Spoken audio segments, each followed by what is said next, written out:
Hello and welcome to Wyrd Wessex. My name's Andy. And my name's Craig. What are we talking about today, Craig? Today we are talking about the Warminster Thing. So is that like Swamp Thing or the Thing chasing Kurt Russell around the South Pole or Well, the thing with the thing, yeah, hmm, is never the same thing. uh, naturally? So when we talk about the Warminster Thing, we're referring to a bizarre sort of UFO flap that happened around a small town in Wiltshire in the 60s, although it has continued on and off right up until today. So when local journalist Arthur Shuttlewood first started looking into the cases, everyone he spoke to referred to the thing. As we'll find out through this episode, what that means seems to be different for everyone. It's a UFO of different appearances. It's a noise, sometimes described as a huge mechanical bird. It's crop circles, even missing livestock. So basically, when we refer to the thing, we mean many things. Warminster things. Yeah, so for today's episode, I've hunted down quite a rare book called The Warminster Mystery. It was printed in the 70s, written by Arthur Shuttlewood. Nice. Um, And Arthur's working week at the time had gone from 60 to 80 hours due to the amount of calls that he was getting on this. Um, and Arthur himself describes the thing as prolific and unceasing, rudely interrupting the rural calm. So yeah, Arthur's book is the original source for most of the reports. Looks like this in case anyone wants to try and get hold of a copy. I'll just nick It's yours. yeah, it took me a while to find a copy of it. There's some hardbacks out there that are going for some pretty hefty figures. Um, but yeah, I think to me, Arthur Shuttlewood comes across. Did you ever read the Mothman Prophecies with John Keel? Yes, yes. To me, it's a bit like that because that's like journalist that goes in, and before you know it, they're just getting more and more reports of these cases. I think in the end, John Keel went a bit mad, didn't he, and had to Yeah. like pull away from because I think the phenomena started looking back, as they say. So it started with a noise. On Christmas Day in 1964, over 30 troops of the 1st Welsh Regiment at Cnooc Camp in Heytesbury awoke to a thunderous sound. One sergeant reported to Arthur that it was as if a huge chimney stack from the main block had been ripped from the rooftop, then scattered in solid chunks across the whole of the camp. No explanation could be found other than to say it was not from conventional aircraft. Well, on the same morning, a Mrs. Marjorie Bye was heading to Holy Communion at a local church when she heard a weird crackling noise coming from the sky. Within a minute, she became sort of fear crazed, the air filled with a menacing sound, filling the air with vibrations as well. Before she could reach the church, shockwaves of violent force pounded her head, neck, shoulders, pinning her down with what's described as invisible fingers of sound, which is my new band name. As it subsided, it left her feeling weak and jelly-legged, and she had difficulty reaching the safety of the church. Now, not far from the church, Roger Rump, Warminster's head postmaster, was sleeping, having worked a late shift the night before. He was suddenly jerked awake by a loud pounding on the roof. As his Was it head... Santa? Maybe. Maybe. Just got his dates mixed up. Maybe that's when he comes in Wiltshire. He described it as though the 5,000 tiles on the roof were being rattled about and plucked off by some tremendous force before hearing a scrabbling sound as if they were being hastily replaced, all within a space of about a minute. Now, while there was a constant background humming sound, no damage was ever found to the roof itself. Later the following year, Roger witnessed an orange glow in the sky that made no noise. It was stationary for a while before flying off. The next day, Mildred Head was awoken by strange sounds at 1:25 a.m. At first, it sounded like twigs or holly being brushed across the roof, but then more like a cat sharpening its claws, and then huge hailstones. Glancing out of the window, it was clear that it wasn't so much as raining, and she could all the while hear a background humming noise. In another similar case, William Marson, his wife and 2-year-old daughter were distressed by a great bouncing and bumping noise on the roof, as though loads of stones were being tipped over the roof and back wall. William said it all started with an electric crackling. One other really strange detail is that in all the affected houses so far, dead mice had been found in the gardens, mostly dormice, and their bodies had been burnt and they were riddled with small holes. Freaky, that one. That is, and you do get a lot of those sort of reports with, especially in the States, but I guess over here as well, like UFO phenomena and, but riddled little holes as well. Ooh. Yeah, so other animals were rightly freaking out by the roof clattering noises. So cats were arching their backs, dogs were hiding, barking and whimpering. One budgie outright died of shock. Some people reported that their cats were vomiting. But in February of 65, a flock of pigeons plummeted to earth in a woodland clearing on the Longley estate. Did one land in Savanac Forest in the wedge of a tree? It's not quite close enough, Andy. You need to work out your geography. It's all Wiltshire. It's all, a little callback there. So none of it exists. Ted and Gwen Davis lived in a thatched cottage at Crockerton. They were sat eating breakfast on March the 25th, 1965, when they both heard the flapping of a myriad of birds' wings rustling over the rooftops, crackling round the chimney. What followed was this grinding metallic noise of the thing, rattling the windows, shaking the rafters. Mr. Davis reported a gale force wind, but after a few minutes they step outside, nothing but the cold, crisp air and a blue-skied morning. Just before midnight on the 28th of March 1965, 19-year-old Eric Payne is returning home through the snow-covered misty fields towards Bishopstow, having walked his girlfriend home. He hears a noise. It starts off with whistling but builds to a loud buzzing. The fog was so thick he couldn't see the thing, but his presence was felt directly above. It sounded like a giant tin can full of nuts and bolts, flattening the treetops around him. Assuming it was a low-flying plane, he looked up, feeling a great pressure in his head and neck. The pressure built to a point where he felt his eardrums would burst. He still couldn't see anything at this point, only an oval-shaped shadow above him. The downward pressure continued, making him feel like his head was in a vice. Collecting his wits, he continued home and collapsed, exhausted, into a chair. So far it has all been noise, strange animal behaviors, and deaths. But the first recorded actual sighting of the thing came on May 19th, when 63-year-old Hilda Headbridge saw the thing on 3 separate occasions that week. The objects were silently hovering high in the sky, cigar-shaped and covered with bright lights which winked and blinked. The first 2 occasions were over Longley and the third over Heytesbury. While she watched, they gradually faded until they disappeared into the blue.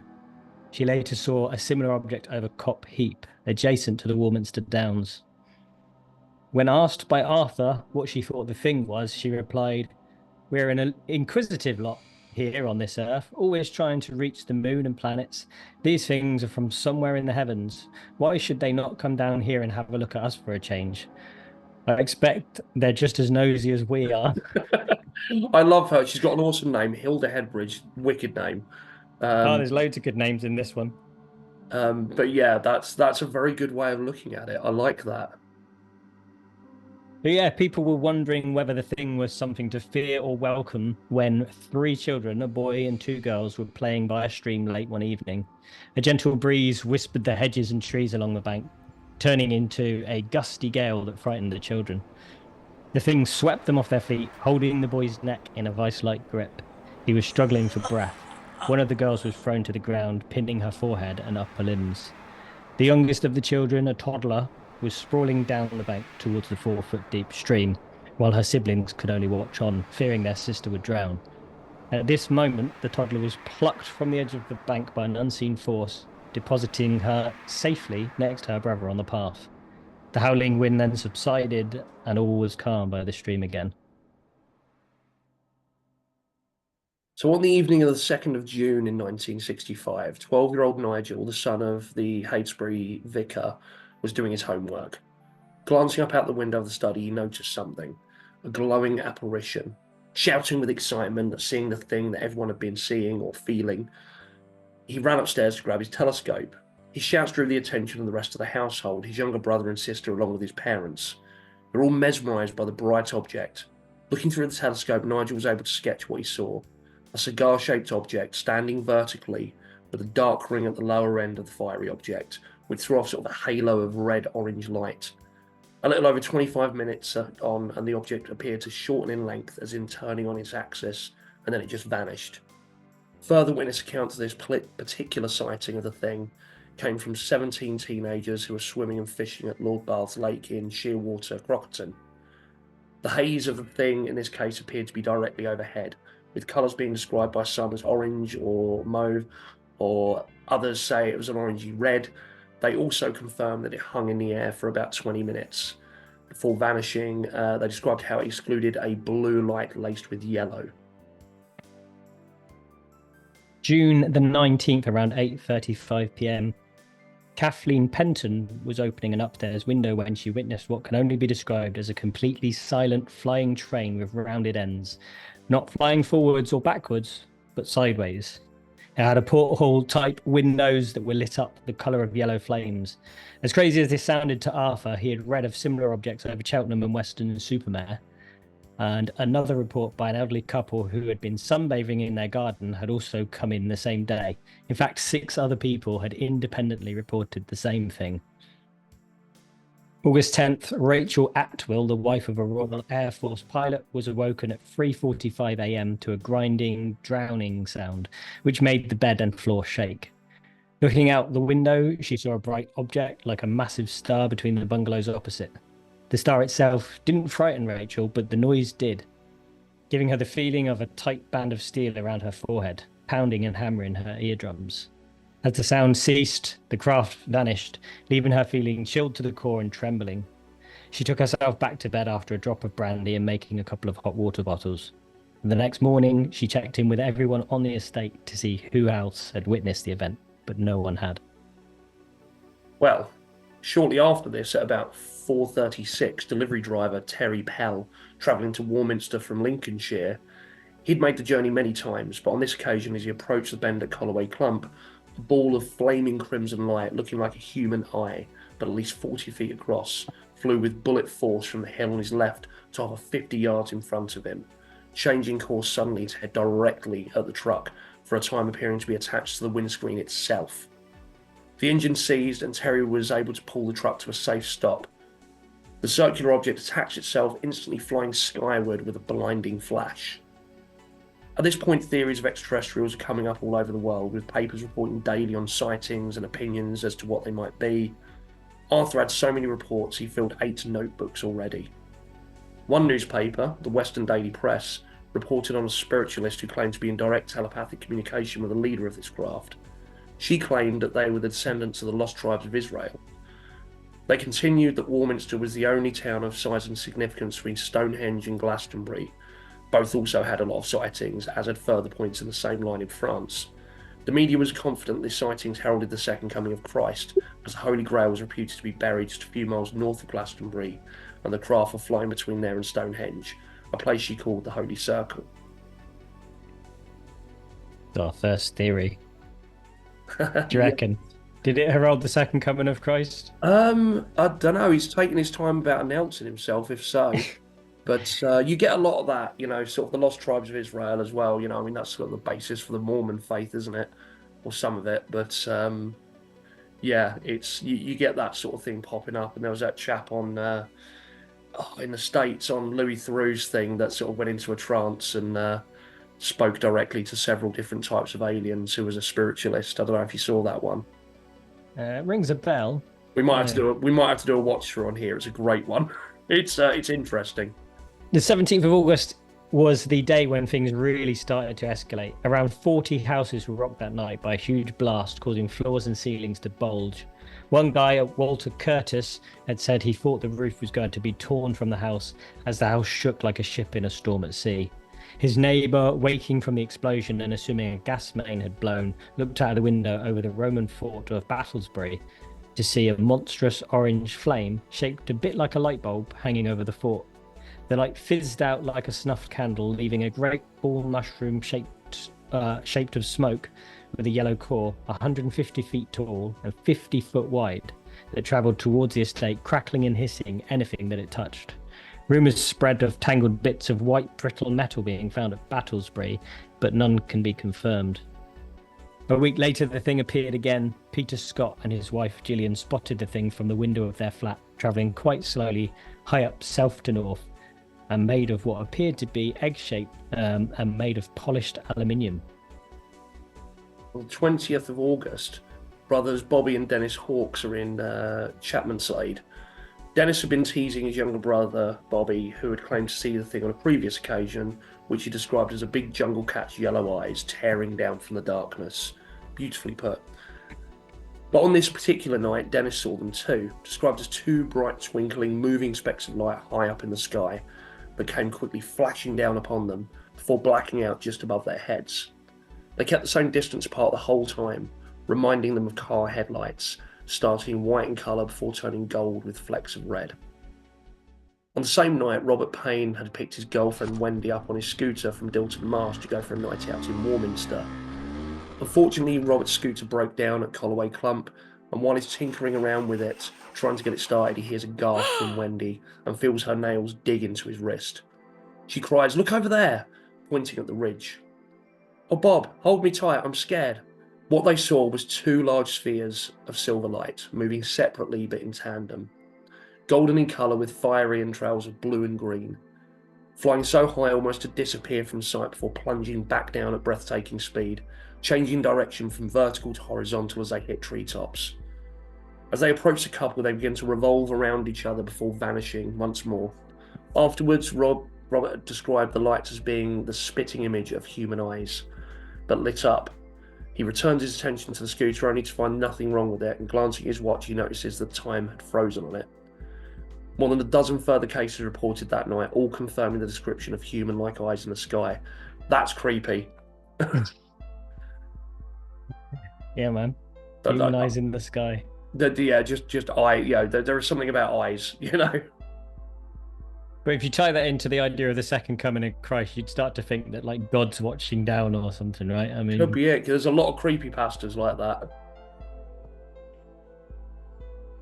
A public meeting that drew the attention of the world was then called by Mr. Rees, chairman of the Warminster District Council, to try to get to the bottom of what the thing was. Members of the Army and Air Force were in attendance to try to calm the public fear and panic that was going on. Whether natural or supernatural answers were needed. People were scared, locking their doors, avoiding being out after dark and losing sleep. With TV cameras in the hall and over 350 people in attendance, the hall was at capacity. Arthur describes the meeting as long and fruitless and a waste of time. Only 6 witnesses would stand up to attest to what they'd seen in public, fearing public ridicule, and none of the senior army or RAF officers that were invited even turned up. One government inspector had said he carried out tests that morning and found natural pockets of methane gas on the marshy ground in the area, and volunteer observation groups was suggested being set up at local hotspots. That August bank holiday, the numbers of people in Warminster soared to 7,000 more than its usual amount, as people came from around the world to witness the thing for themselves. The first reports came in from some teenage boys who were camping. They saw a bright orb of light over the downs, and in a flash it exploded, either dividing into 2 pieces or vanishing and being replaced by 2 new craft. They described the craft as zigzagging all over the place and being the brightest thing in the sky. Another couple visiting from friends from Nottingham had also witnessed craft jigging up and down, back and forth. 29th of August 1965, Gordon Faulkner stepped out of his back door, camera in hand, ready to go and visit his mother. He only had the camera as he'd promised to lend it to his sister. As he locked the door, he became aware of the thing. It flew fast and low, silently, across the town. Not able to track the item, he took a chance. He pointed the camera ahead and clicked. He was quite amazed anything came out at all, but he sent the photo to Charles Mills, the general editor of the Warminster Journal. The photo was printed, no money was offered. He never accepted. He was accused multiple times of faking the photo, to which he had said, "I would not sell my soul for anything. I did not want money. I did not want fame. All I want is to live my life in peace." Arthur Shuttlewood was convinced the photo was genuine. That September, Reginald Watley was driving near Clay Hill at sunset and had thought the whole idea of the thing ridiculous. Having seen Gordon's photo, he'd even laughed at it. But there it was, in the glow of the Clay Hill sunset, sat clinging to the top peak, spinning and tilting from side to side. Major William Hill, a wartime veteran who was now a sales manager of a motor garage in Trowbridge, was driving near Colloway Clump on the evening of September 7th when his engine died. As the car rolled to a halt, the chassis started to shudder under a downbeating pressure of vibrations. Jumping out of the car to see what was wrong with it, he could feel vibrations in the air and had an uncanny feeling of something pressing down on him with force. He could hear a sinister whining and crackling noise that blasted his eardrums. After just 3 minutes, the car started again as if nothing had been wrong. Not easily shaken, he decided it was time to get the hell out of there, and at least 8 other vehicles had stalled on that same bend in the road. I think I'd get the hell out of there. I think that's a pretty sensible thing to do. On September the 22nd, Peter Green photographed a flat silvery object, although pictures end up being blurred. He first noticed it hovering silently above the town hall, abruptly disappearing before reappearing much higher up. A cafe owner named Kathleen Lewis and her assistant also saw the thing. They described it as looking like a white lampshade. They ran back into the cafe to tell 4 soldiers who were having breakfast, all who laughed at them, but came out to look anyway, along with 3 lorry drivers from London and the owner of the neighbouring petrol station. Now, they all witnessed the thing, high in the sky for several minutes, describing it as silvery white and sometimes cigar-shaped. Mrs. Dicker was driving out of Codford, just 6 miles south of Warminster, when she spotted a bright light twinkling over the area of Colloway Clump. It was bigger than a star and changed colour and shape at regular intervals, shifting from red, silver blue, round to pencil-shaped. Arriving home, she went out to her garden where her husband joined her to continue to watch for more than half an hour. They noticed it be somewhere between Clay Hill and Holloway Clump and completely silent. Mr. Jones was an art teacher, and 8 of his pupils witnessed the thing in the daytime, as did an army warrant officer. The pupils described a circular silver object that performed acrobatics over and around other jet aircraft and being able to stop and start in midair at will. Who's Will? Don't know, but he stops UFOs apparently. On the afternoon of September 28, after 9 months of hearing and reporting hundreds of cases, Arthur Shuttlewood finally saw it himself. Up until this point, he'd been on the fence, just reporting what he was told and secretly assuming it was a secret military aircraft. What he saw was a colossal cigar-shaped object half a mile across. It had a peculiar amber-coloured appendage. Like this. I'm quoting that, so I left it in as he described it. Absolutely. So it's a peculiar amber-coloured appendage. Arthur rushed for his camera, but as he poised to take a photo, pain shot up his arm and in his face, and the craft disappeared into a large bank of cloud. When it reappeared a few seconds later, it was 3 miles higher and moving from Colloway Clump towards Shearwater. Arthur's left hand and face were twitching, and his eye was watering. Something he put down to rays sent out to thwart his efforts to take a photo, though others might be concerned he was having a stroke. Yeah. I mean, that's what it sounds like to me. Yeah. This left him typing right-handed for the 2 days that followed, and his left eye continued to water for 8 weeks, with the eyelid being sore and inflamed. One other thing of note is that his watch had stopped and didn't keep good time after the event. By the end of that September, 201 reports had been made by people who had seen the thing. It was a topic of conversation in every pub, club, shop and village hall. In many of these cases, people referred to the lights in the sky as like 2 car headlights, which kind of puts me in mind of the Min lights in the Australian outback. Do you know that one? Yeah, the one that was like, it was actually something like quite far off, wasn't it, that was causing that?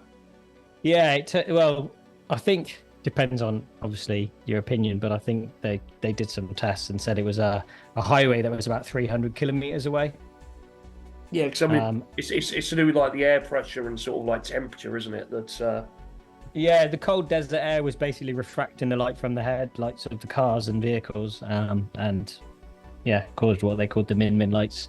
Not saying that this is the same, but I mean, when you look at the case history, a lot of people describe them as 2 car headlights in the sky. Yeah, interesting. I mean, you'd think it wouldn't be, maybe it'd be too Wiltshire is not exactly the flattest place, you know. I'm not quite sure it'd. Well, I don't know. It could be that. Don't know if it's refracting, maybe. I mean, Yeah. there was that gas mentioned earlier, wasn't there? That had Yes. been methane gas. So I don't know. But one other point to make at this point is the four main places that the thing appears all involve water. So if it is some kind of alien or other being, is it possible they need water themselves or for their craft? So Colloway Clump has a well, Sheerwater a lake, Norton Bavant has a mill pond, and between Clay Hill and Norwich Wood there's a watershed. It was reported that Warminster is also the site of at least 12 ley lines. Wasn't the creatures needing water like the visitors? Wasn't that the plot to Signs? Yeah. Well, no, the water kills them, doesn't it, in Signs? Oh, it could be that, wasn't it? Yeah, it was water kills them. Yeah, I was thinking of another one. It was was it Battle for Los Angeles? Don't think I've seen that. It's all right. It's very, very. I think Yeah. Well, we kind of assume that everything needs water, don't we? We look at planets that have water because we assume that they need it. But yeah, as Signs proved, not necessarily. Yeah, that's it. It's It was a good documentary, that. Life in Wiltshire. Yeah. On the 7th of October, a middle-aged man was seen stumbling along in a distressed state on Silver Street in Warminster. It was a bitterly cold morning, and all he was wearing was a thin shirt, trousers, and slippers, mumbling to himself, "Hospital, hospital." Those that found him said he was walking like a drunken man, but after 4 hours unconscious in the hospital, doctors could find nothing wrong with him. He appeared to be in great physical and mental shape, other than that he complained that his back hurt. 2 days later, the man discharged himself, with everyone none the wiser of who he was or where he came from, and he refused to give his name or address. A couple of hours later, he was reportedly seen again walking back in the direction he had first been seen, still wearing the same clothes, despite how cold it was. Anyone else would have caught pneumonia. Could he have been from the craft known as the Thing? In another nearby town, a report had come in of the police looking for the man that never was.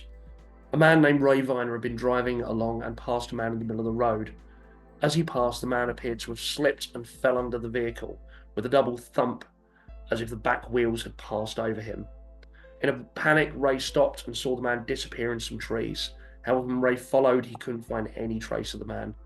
The police were called and searched a nearby graveyard, stating that it can't have been a ghost as they don't run away. Annabelle Randall was due to marry her fiancé, John Plowman, in just a few days. She was driving him home late at night, and as they neared the railway bridge at Skew, just outside Heytesbury, they turned a bend in the road and came across a figure slumped over the edge of the pavement and onto the side of the road. Catching sight of the figure and grateful she hadn't been driving very fast, Annabelle swerved, believing she near missed hitting the figure. However, John wasn't so sure, so Annabelle pulled over and John went to check on what he assumed was a drunken soldier, but there was nothing there, not a trace. It's interesting to note that this is also an accident hotspot. So could it be a ghost unconnected with the Thing? Maybe, or maybe the Thing's a ghost. And you start to wonder whether people are just putting all these ideas together. Anything that's a bit weird, it's the Thing again. I mean, that's what happens, isn't it? You sort of, you got overall sort of arching phenomena, and people will just put it down to that. I mean, that's how witches ended up getting, sort of killed, wasn't it? Yeah. One of my cattle died, definitely the witch. Yeah. So an hour later, having dropped her fiancé home, Annabelle was making the return journey. And as she approached the same bridge, she could see a bright orange ball of light close to the railway embankment. The car lost power, the lights flickering and the engine coughing and spluttering. And as she came over the bridge and down the other side, she could see a vehicle. Unsure what kind, it appeared to be circular in shape, but she was too blinded by the ball of light to see it clearly. The ball of light spun out into the road in front of Annabelle's car, which made her instinctively reach for the brakes. But as the car had already lost power, it didn't really matter. The orange ball had red and blue sparks flying from its rim, flying off to the right, and a blazer trail into the night sky. She's unsure at this point if it disappeared or hovered in the sky as her attention was drawn back to the road and two figures wearing dark balaclavas which clung to their faces, showing only their noses, and black-coloured skin-tight suits that were glistening as though wet from the waist down. Annabelle swerved, nearly hitting them, and as she did so, the ball of light flew off, and at that moment her engine kicked back to life. Fearful and wanting to get away from these strange figures, she sped home as quickly as possible, flooring the accelerator and noping right out of there. Nope. Sorry, go on. So it comes up a few times, this idea of these figures in black. But they often get that. Well, they're more like they're in diving suits, and they often get compared to frogmen. Do you know frogmen? Yeah. So I had to Google what frogmen were. It's a military thing, right? Yeah. Like Navy SEALs, they go underwater, SBS, special ops. Have you ever seen a picture of Danish frogmen? No. All right, I'm gonna have to share screen with you then, because this is freaky. Not that tab. This tab. Wow. They have like nets over their face. Like that horrifying. is it's a fucking horror story in itself, right? Imagine seeing that in the middle of the night, even if you were in Wiltshire. Like, the fuck? Do you ever watch Brightburn? No. It's like what if Superman came to Earth but was like an evil little shit, basically. Right. And at the end of the film, he's wearing like a cloth over his face, and it looks very much like that. And yeah, it's that description that she says of them wearing balaclavas that cover all but the nose. Yeah. Weird. Definitely weird. Now, a retired Royal Air Force captain and his wife, both wishing to remain anonymous, were returning home in the early hours of a November morning, having spent the previous night at a friend's house. In the headlights of the car on the side of the road was a tall figure in dark clothing wearing a hooded or balaclava-type helmet that covered all but his nose. Moments later, on the opposite side of the road, the captain and his wife saw, staggering out of the fields over the hedges, a naked man covered with blood down his legs. Concerned for his welfare, they pulled over, assuming they'd been in some kind of accident. But both the man in black and the naked man had vanished. There are several... Same thing again. These kind of ghostly figures. Is it related to the thing, or is it just ghosts? It's interesting that it's they're the same sort of things, but in different locations, though. Yeah. There were several other sightings of these beings as well around the time, often being run over, but when the driver stops and gets out, there's no evidence of anyone being there, let alone, sort of seeing a body or anything like that. But things then quietened down for a while after. No, not completely stopping. There was the odd sighting still, but interest was starting to wane, the papers reporting less and less on the stories of the thing. Partly to reduce any hysteria that was coming out from the headlines. But when on December the 3rd at 12:55 a.m, Eva Godwin heard what sounded like pebbles falling from her roof, she switched on the light as the walls and ceilings vibrated around her. The curtains and railings flung to the floor, and the ceiling light was thrown from side to side. Sound waves beat at her so hard she had to block her ears and hide her face. 3 minutes later, all was still, and she returned to bed, although unable to sleep. Was it the thing? Maybe a poltergeist? Who knows? Yeah, see, I'm kind of in two minds. I'm starting to think that there's two things going on here. Well, the thing about the thing is it's usually a different thing. Oh, right. I've heard that line before. Yeah, I was going to say. A semi-wise man once said. Then came more evidence that the thing wasn't just noise or flying craft, but maybe had actually landed. Ian Han was driving along on the 8th of December when he was overtaken at over 60 miles an hour by a large vehicle, not unlike a Range Rover, but with a solid roof and no back windows. More importantly, no wheels, number plates or lights, except for two winking green lights on the roof. He gave chase for a couple of miles, rather annoyed by the menace that had overtaken him, but Out of nowhere came a high-pitched whine of deafening shrillness, so bad that he had to stick his fingers in his ears and was literally driving with his elbows. Why you'd admit to that, I don't know.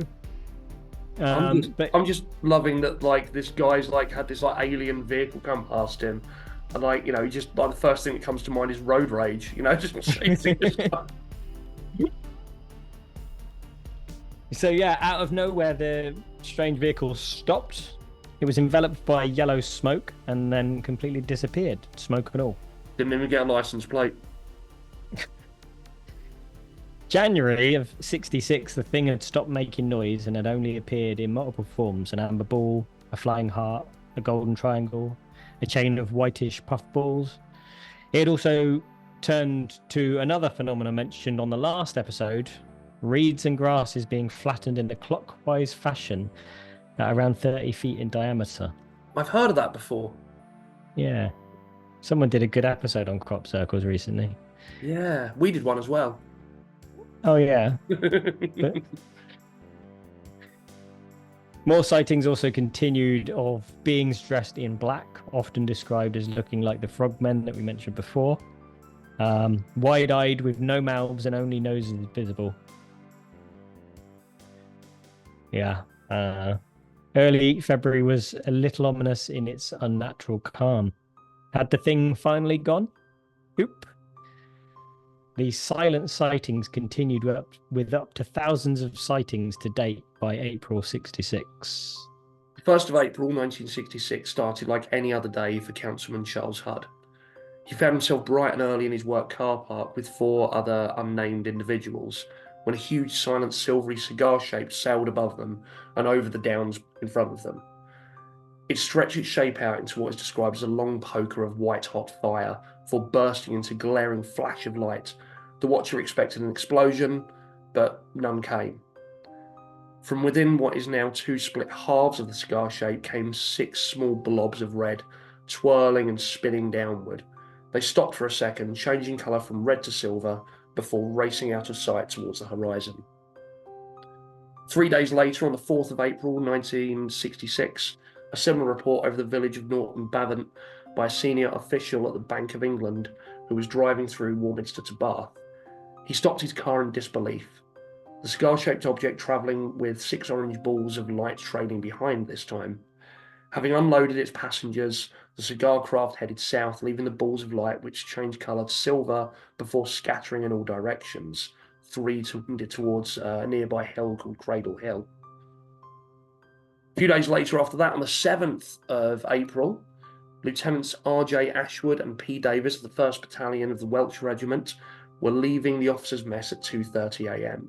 They saw a round object similar to a spinning top, but making no noise, fly overhead at terrific speed. They watched it for 10 to 15 seconds before it rose high and out of sight, leaving behind it a bright contrail. Now, starting in October of 65, so we're going back again a little bit here, because the book actually stops in April 66. But I thought we'd end on this one. So in October of 65, Arthur had begun to receive a series of strange phone calls from entities calling themselves Calson, Siluric, and Trellison from the planet Ainstria, a planet outside of our solar system. In October of 65, Siluric had warned Arthur, "We have made your Earth town our base. You must tell your people not to be alarmed. We are not here to hurt them. They must learn to know us, and you, dear Shuttlewood. No matter where you go or seek to hide from us, we shall also. We have important work to do, and you must not try to escape your responsibility either. You may be certain we will meet many times." One March morning at 2:35 a.m., as Arthur stood at the tip of Cradle Hill by a copse of trees, eyes raised to the starless sky, the first sound came from close at hand near a barn. It was a heavy footstep. Arthur walked to the building, but no one was in it or around it. Yet the sound repeated multiple times. It sounded as though someone was walking just in front and away from Arthur. Arthur hurried to catch up, but the footsteps changed direction, and from the darkness came a cackle of laughter. It chilled him to the spine and rooted him to the spot. Fear of the unknown overcame him, and so he fled.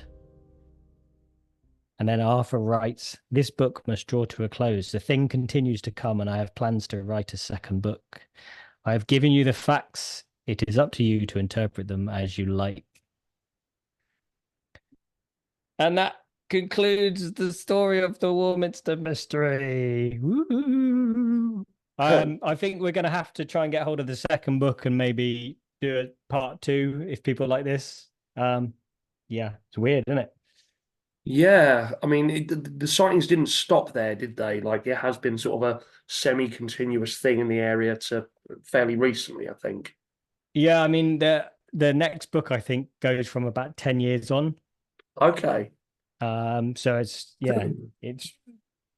fairly spaced out. But it depends if I can get hold of the other one. And there were a lot more cases in the book. Like I know it sounds like we were just reeling off case after case after case, but that was just like a handful of cases that are in the book. There are multiple versions of similar things. Even there's one. It doesn't really say much in there. There's an obscure reference of a flying saucer sighted loading a cow on board. Wow. Do you think it's food for their pet Bigfoot? Yes, it is. So Andy, I've got a question for you. Go on. Do you think that audio can be used to create hallucinations? Yes. I mean, they've done like research into like sonic weaponry and things like that, haven't they?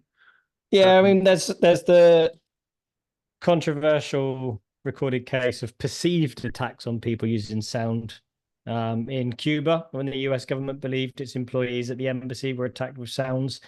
They heard screeching, chirping, clicking, and piercing noises. 2/3 of them experienced visual disturbances such as blurred vision and sensitivity to light as well. And more than half reported intense pressure or vibrations in the head, ear pain, diffuse head pain, and cognitive problems such as forgetfulness and poor concentration. So I wondered whether the sound being heard in the Warminster cases could have caused the hallucinations, and in which case, is the whole Warminster thing a government experiment on the people of Warminster? I mean, around that time, like here and in America, all over the world, that sort of shit was happening. You know, they were testing things, be it how quickly harmless or not always harmless viruses spread in the population that was unaware. Certain military tests and sort of subliminal messaging tests like this all happened. So maybe, maybe it was. I mean, there's like hypnosis, for example. Hypnosis, only a bit of that is visual. You know, a lot of it is what you're saying to the person, the sound. I'm not going to go into my opinions for or against, but you get this whole sound healing thing. But I will say I know a guy who did a bit of sound healing stuff, and he made a drum, and he sort of, the part of the thing is he drums this drum boom, boom, boom, all up and down next to your body, and like you're sort of supposed to meditate while it's happening, and it definitely does something. Like you find you start thinking differently, you start picturing things differently, and yeah, I definitely think sound can play with your other senses. I think it's also interesting that the sound seems to be one thing, but then the crafts are silent in most of the Yeah. cases. So if you haven't, I mean, maybe that was part of the test as well, but they don't, they don't really, they don't really line up, do they? Like, sort of the worst of the sound, quite often, some people saw a vague shape or a vague thing, but like the actual bits where people are really seeing something, it doesn't describe that sound. Or if it is, it's a grating noise and you don't get as much of the pressure that people are describing. That seems to be almost an entirely different phenomena. Yeah. Which again then comes back to the idea of whether even the poltergeist type stuff was a separate phenomena again. Yeah, that's it. Are they different things? I was just thinking. Did it hurt? It did. It did. It's my thinking done for the day. But you do have Porton Down not very far away. That's near Salisbury, isn't it? Yeah. Like, get up to all sorts of experiments there. Does make you wonder if they were doing something. We actually went to Clay Hill the other week Yeah, you did, didn't you? because I sort of thought. So in my head initially, when I read before I got the book, I'd read online a few cases, and I started to think they were almost sounded a bit like flares, and I'm like, well, there's Salisbury Plain like right next to Warminster, so Yeah. it's obviously flares. And then I went and stood there and looked down over Warminster, and it's in the completely opposite direction of the Yeah. location, and like, that doesn't actually add up. But I've got some YouTube clips I can share if you like. Go for it. I don't know how long they are. Oh, one of them's quite long. It's up to you. I got one that includes a little clip of Arthur. Okay. Might be worth showing. And the other one has a bunch of clips of people. Maybe we'll just play a bit of it because it's probably a bit long to do the whole thing. What I can do if anyone's interested is I'll put the links to the videos underneath the episode so you can see the whole thing. Check out the full versions. Yeah, but I think if I play you a clip of Arthur first. The Shuttlewood. What sparked your interest in the first place? Well, simply the fact that I'm a news reporter in this area, and of course I have to report every item of news that comes in, and this was such extraordinary news, if true, of course, and so such reputable people were coming forward, you know, such as the head postmaster of the town, a vicar, his wife, his 3 children, hospital physiotherapist, hospital matron, an army major who alleged that his car was virtually stopped dead at 40 miles an hour. These sorts of people have to be trusted, you know, for their integrity, viewed from a reporting viewpoint. So I reported the stories. And what actually converted you into believing that these really were things from outer space? Well, simply the only thing that can convert one into a belief into these, quote, objects, unquote, and that's a visual experience oneself. Once one sees for oneself, that's it, and nothing will deter you from your absolute belief from then on. How many of these things would you say that you've now seen in total? I've seen an average, personally, and I'm not boasting, I assure you, of 2 per week in the last 7.5 years, so it's getting on for about 800. It's I think, probably worth watching the next bit because it kind of amuses me because they go out on the hill with It wasn't people. surprising to come across a number of Britain's experts on UFOs, like Rex Dutter. He's confident there'll be a sighting, but sceptical. What I find amusing here is that he's dressed in a full suit and tie to go out in the middle of the night looking for UFOs. It was the 60s and 70s, man. It's like, But you know. a landing tonight. There are many other places where sources now do a repetitive pattern. They keep coming back to the same district. Warminster is one such. Others are here. Wanstead, Kettering, Ormsk, they're in Scotland. There are lots of these places. And the new pattern sources have been cited now since 1947 in repeated patterns. And the new trend is repetition coming back to the same place. They've done terrific demonstrations and there may well be a sighting. But I'll bet you anything you like, unfortunately, there won't be a landing. I love It does. I love the language as well. Just like repetition, there will be a sighting. It's like kind of Mr. Chumley Warner from Harry Enfield, you know. It does go on, and supposedly they get a sighting, but the cameras don't pick it up, so there's not really anything to see. But I'm going to just jump across to this guy. What I'm going to say is, did you ever watch The League of Gentlemen? Oh, I'm just seeing the thumbnail now. Yeah, go on, play it. You say like a photo flash almost coming from one of them, and it to me that's nothing else. It is positively a UFO or 2 UFOs. To You're just missing a bit of tape on his nose. Sources, if you want to use that word. Was it a good Come and one look from at your the point of view? UFO tabs. There's at least 20 of them. It makes you wonder if they've seen that and gone, oh, that's a character in that. Yeah, and then if I play this next clip, it's just got a bunch of footage of people talking about their experiences with the thing. Yeah. I'll play up until I can't remember his name, but there was the young chap who took a photo. He was taking the camera out for his sister. And he took a photo. I think if we go up to there, and then if anyone wants to watch the rest, they'll have to go to the YouTube and have a look. I saw this thing go over what they call the thing, you know. And it was exactly like a railway carriage, you know, lit up. And it started up overhead there, and I saw it and watched it right out of sight, right over the hills. But I looked in that direction, there was a silver plane and a pink one, like between a pink and a red cerise colour then. Right side by side. And they were in that direction, and there was no clue, but I don't know where it went to. I heard this noise, it was a hell of a noise it was. He's one of them. And came down, you know, it was a bit misty, foggy. And well, it was like as if a tin can was floating nuts and bolts, you know, and somebody was rattling it. What I did see was a green shimmering light for about a quarter of an hour. Well, it's hard to explain. It's like a bright light with a red light in the middle.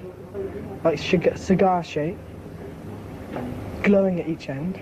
I saw something over there between those two bungalows, and to me, it looked as if it was about 500 feet high. No higher. It seemed to be hovering.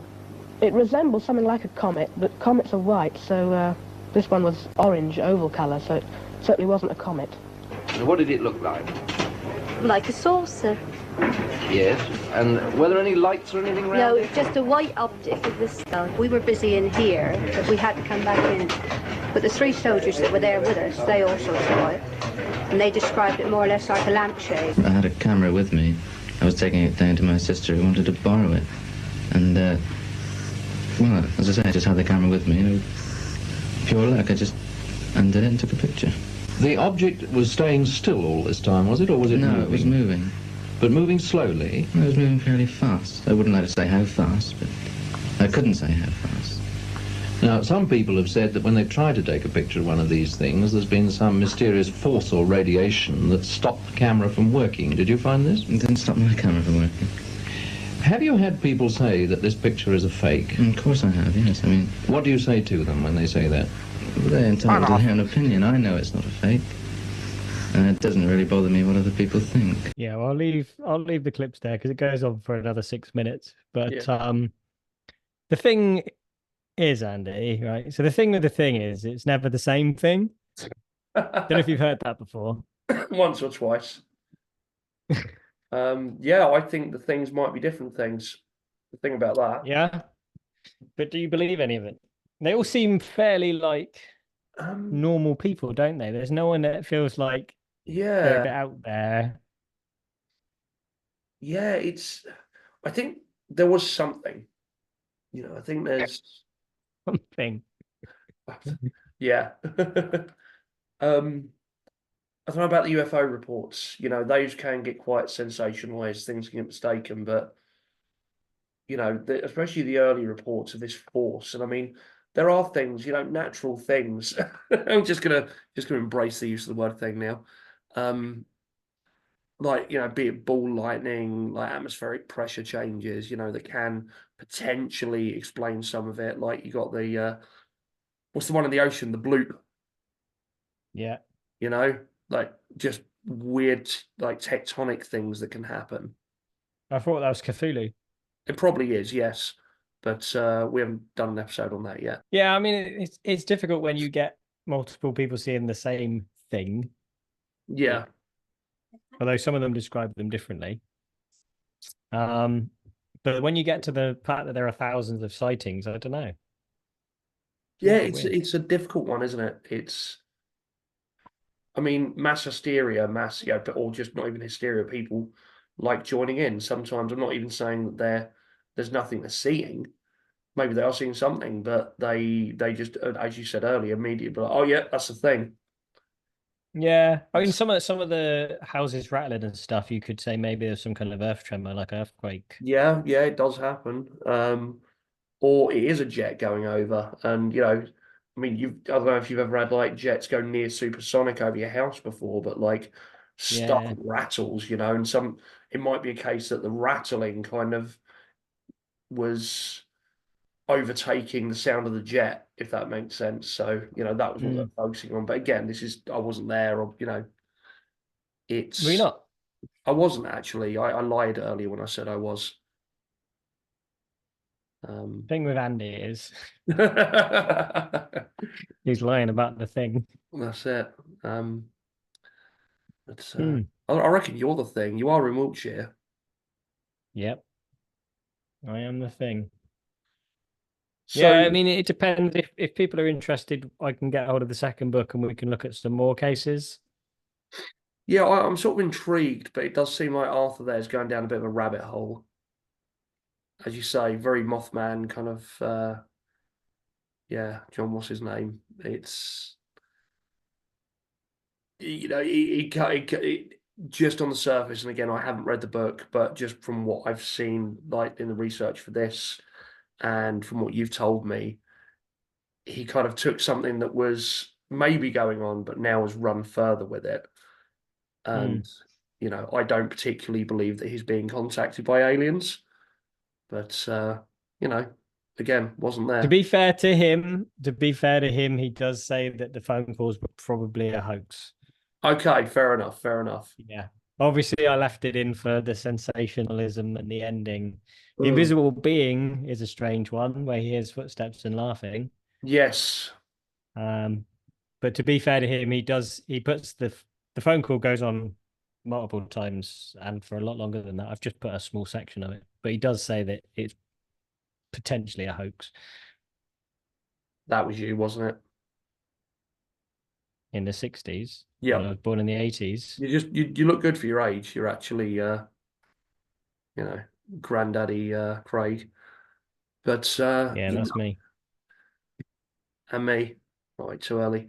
I think, yeah, I mean, if he's fessing up the fact that it's probably a hoax, all right, that's a bit different. But it is something you could run with, and it would be tempting to wind people up. I mean, you know, you look at what we were talking about, crop circles, you know, sort of, what do you reckon of that? But if we make one of those, you know, and, you know, it just kind of runs from there. Next thing you know, you're doing like 50 a year or something. So, but I kind of love, in a folklore perspective, of maybe something going on there in the 60s, and then it's stopped, but just kind of the local tradition around it has just kept things going. I kind of love that, really. I think a couple of years back they even had a wall mural painted to commemorate in Warminster, yeah. Yeah. I think it's on the back of the police station. Yes. Which is slightly weird. See, the government, the police, the authorities, they're all behind it. Yeah. Or if it's on the back of the police station, it's behind them, I guess. Well, that settles it. We need to go and spend an evening around Warminster and have some cameras that work and can't just shake, and try and see the thing or experience the thing, feel the thing. The problem when I went up there is there's cattle on the hill. I wouldn't want to be up there with cattle in the dark. They scare me. What, in case they mistake the aliens mistake you for a cow and put you in there? Well, I was thinking more the size of the cattle, but yeah. Yeah, I get nervy around cattle. You know, they're pretty big. You sort of don't realise how big they are until you're right next to them. It's like, ooh. But it's all right. I'll hold your hand. It'll be fine. So before we do that other thing we do on this show, yeah, I was going to mention that I was walking the dog the other day. Yeah. And I was coming along this track, just about to come up to the road that comes up to our house. It's like a little slipway for the tractors to come into the fields. Yeah. And just in front of me, I saw the shadow of a horse go around the corner. Okay. And I carried on walking, and when I got to the road, no horse. Oh, this couldn't have happened to you like a few months ago when we recorded Ghost Animals, could it? Hey, we've just done a story about a listener that saw a ghost horse. Oh, this is I true. saw the shadow. I saw the shadow of a ghost horse. That's pretty cool, though. Or maybe it's a very faint ghost horse, and it was actually the ghost horse. That's. I was certain I'd get round the corner. I was certain I was going to see a horse. It didn't even cross my mind about it being anything else. I thought I'll get to the corner, there'll be a horse, and I thought it's quite late in the evening for someone to be out on a horse because it's getting dark. So then we go back to the ghost animals question. Whereas, is it a ghost of a horse, or is it a ghost of a horse and a rider? Does that count as a ghost animal? It wasn't I didn't see a ghost. I saw the shadow of a ghost, Andy. Yeah. Come on. All right, fair enough. Sorry to get that wrong. Next episode, Ghost Animal Shadows. We have one story. That was just strange. Yeah. No, that is. Wow. Okay. Are you suddenly a believer now? Like fully on, just. I've never liked Justin Bieber.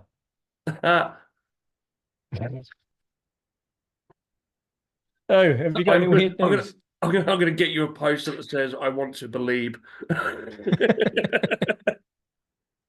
It's belief, Andy. It's belief. Okay. You want to go first for the weird news? Yeah, all right. I have got a story. Okay. From a newspaper known as The Mirror. I've heard of it. I'll be honest, I forgot about weird news until about 30 seconds before we joined the call. So I found this very quickly. It's not like we do it every time. Don't tell anyone. It's from the 28th of July, which is just yesterday. This is really. I mean, this episode doesn't go out. This is extra read all about it. Actually, I've just found another story that might be better than this one. Shall I do my one while you decide? Yeah, well, okay. I'll give you a choice, right? So the story I put up was supernatural monkey witch runs wild as terrified locals cower in their homes. That sounds fantastic. Right, but at the side, the top story is my cannibal boyfriend tried to eat me. I woke up to him chewing on my thigh. Well, you know what my one's going to be, so whichever one you think would sit next to that, right? Do I know your one? Yeah, Oh, told you about it the other day. Oh yeah, that one. All right. It's topical. Yeah, I mean he's probably clickbait. So maybe if this first one's shite, we'll go to the second one. So says the Mono Bruja has been tormenting locals by running along their rooftops and banging on walls, and residents have said they're too scared to leave their homes. An eerie story is unfolding in Central America where a mythical creature known as the Mono Bruja or monkey witch is reportedly wreaking havoc. The residents of a neighborhood in Diriamba in Nicaragua are living in fear, believing they're being haunted by this classic Latin American folklore. According to Coast, the Mono Bruja is known for her ability to turn into a red-eyed monkey with a deafening shriek, usually spotted scrambling along rooftops. As of now, the word on the street is in the Roberto Clemente neighborhood is that the historical spectre has chosen their locality as its new dwelling. A local who wanted to remain unnamed recounted his unsettling encounter with the Mono Bruja. He heard an odd thumping noise against the wall of his house, followed by the sound of something quickly darting across the room. He bravely declared, "That's paranormal." Adding to the chills, he mentioned that the neighborhood has tried to snare the supposed witch, but she was too clever, reports the Daily Star. I see. The Mirror have lifted this from the Star. All right. Slow news day, eh? He claimed that she won't show herself when one is waiting for her. An incident involving a similar monkey witch caused a stir in Nicaragua last year when the residents of Granada found large stones raining down on their roof. This actually fits well with what we've just done. Excellent. So yeah, the residents heard large stones raining down on their rooftops. People claimed to have come face to face with the Mono Bruja, which led to mass hysteria. I think that was the thing. No, or Wiltshire has a Mono Bruja. It has a monkey witch. Maybe. Or is on holiday. Wiltshire Monkey Witch. That's my new beer name. That's the end of that story. I like that. But yeah, there was that was a pretty good weird news, I reckon. Yeah, if you something that I just love that reaction. That's supernatural. Yeah. That's supernatural, that is. I've got to do the cannibal story. Go on then. Just to so yeah, my cannibal boyfriend tried to eat me. Woke up to him chewing on my thigh. It says warning, graphic content. Excellent. You lucky ducks, and extra weird news just for you. A woman has spoken of the terrifying moment she caught her ex-boyfriend eating a piece of her thigh after surgically removing a chunk. I don't know how he managed to remove a chunk without her noticing.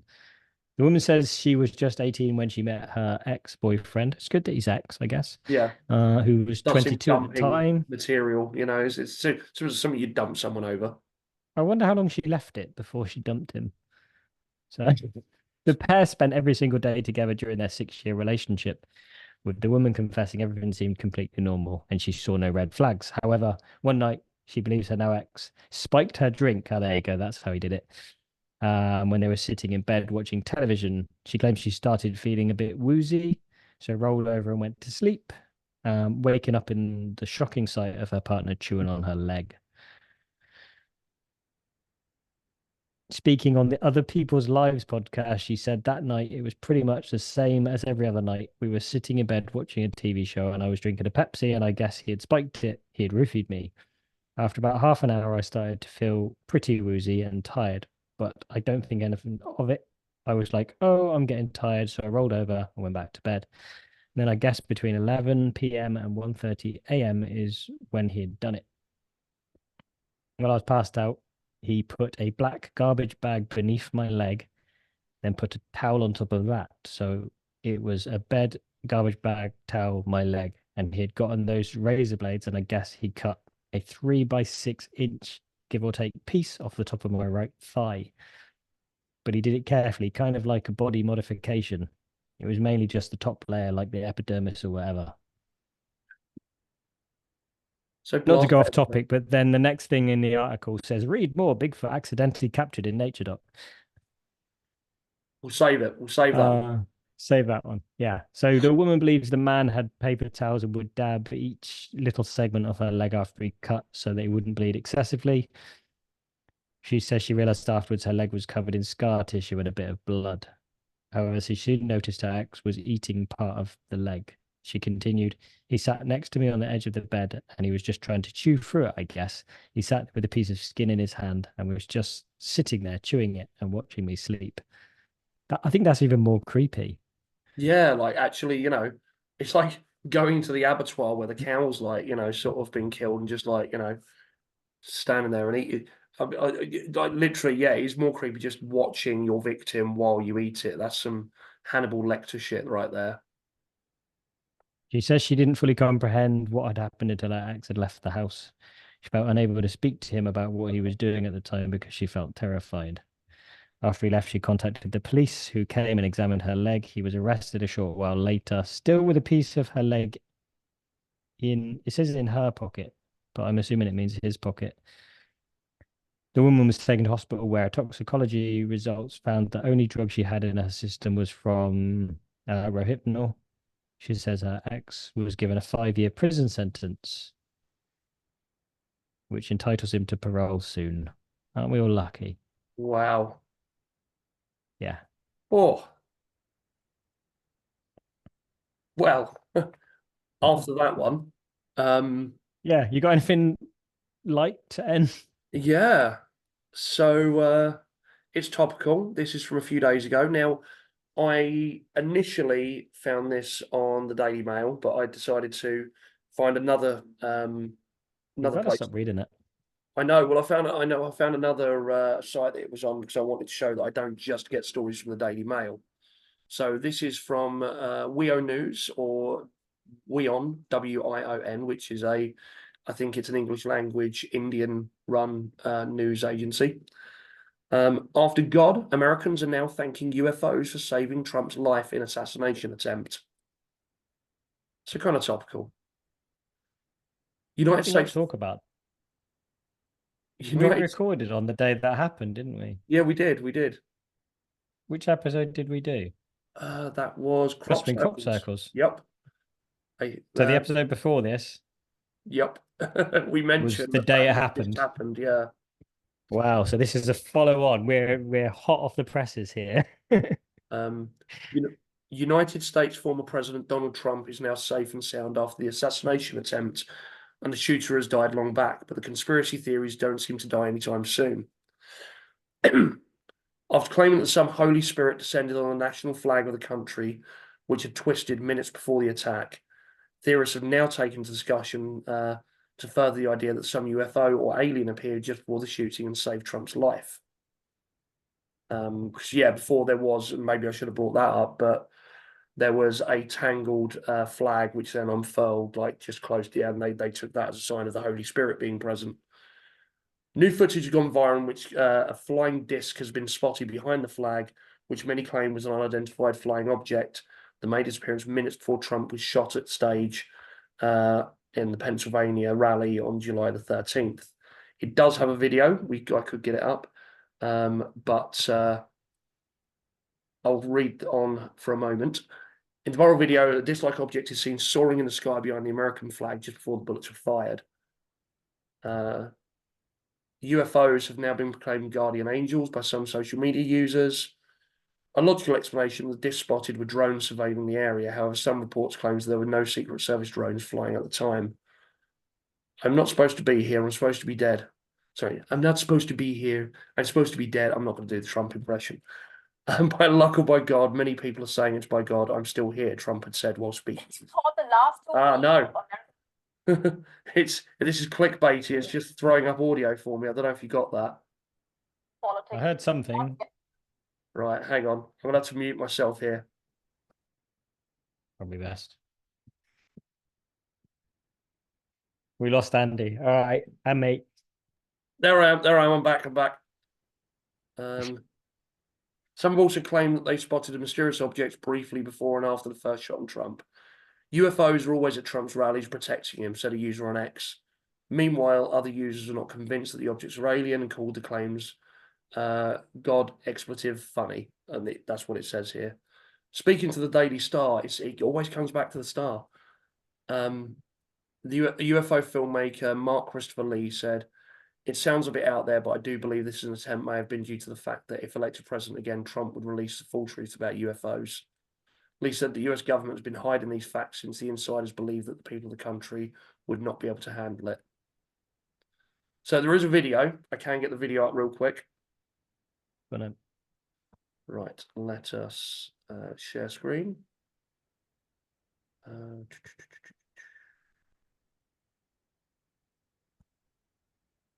here we go. You seeing this? Just black at the minute. There we go. Let's check out Andy's tabs, everyone. What's he got? Nothing fun. Is that Pornhub? Yes. Yeah, I've been looking up Bigfoot porn.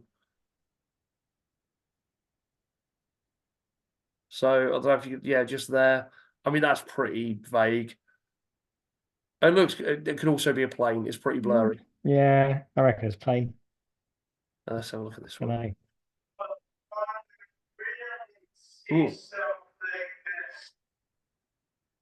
Horrifying.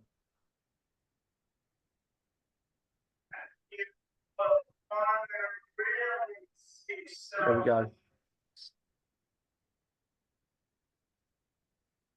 See that? Where is it? Can't even see it now.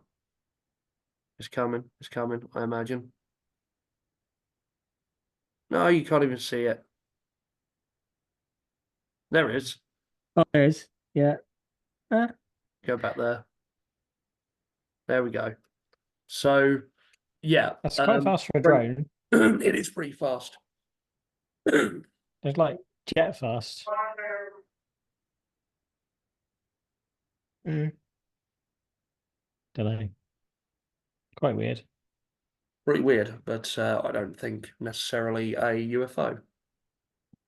So what we're saying is that aliens are pro-Trump.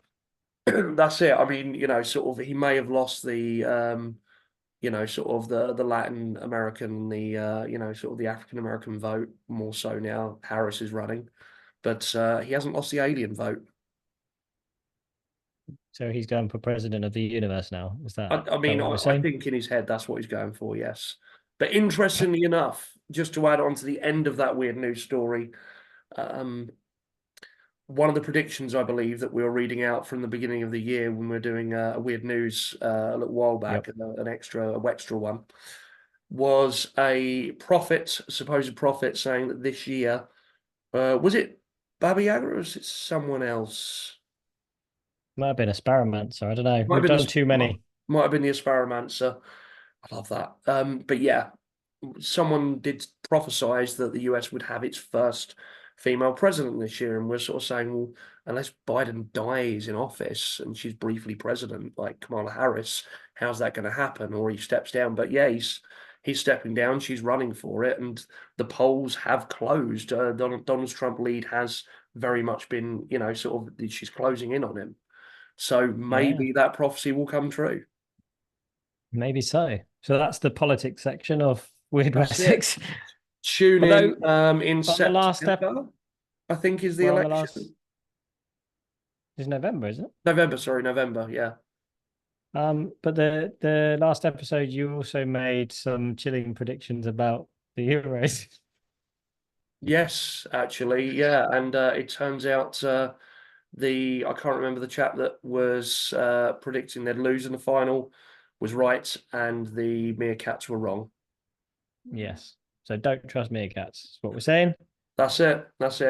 So yeah, you can find us on social media at Wyrd Wessex. Find our merch on our Redbubble store. Follow us on TikTok, Instagram, Facebook. We've got the Cult of the Wyrd Facebook group as well now. Yeah, that's about it for this week. Yeah, well, thank you very much for tuning in. As always, until next time, stay weird.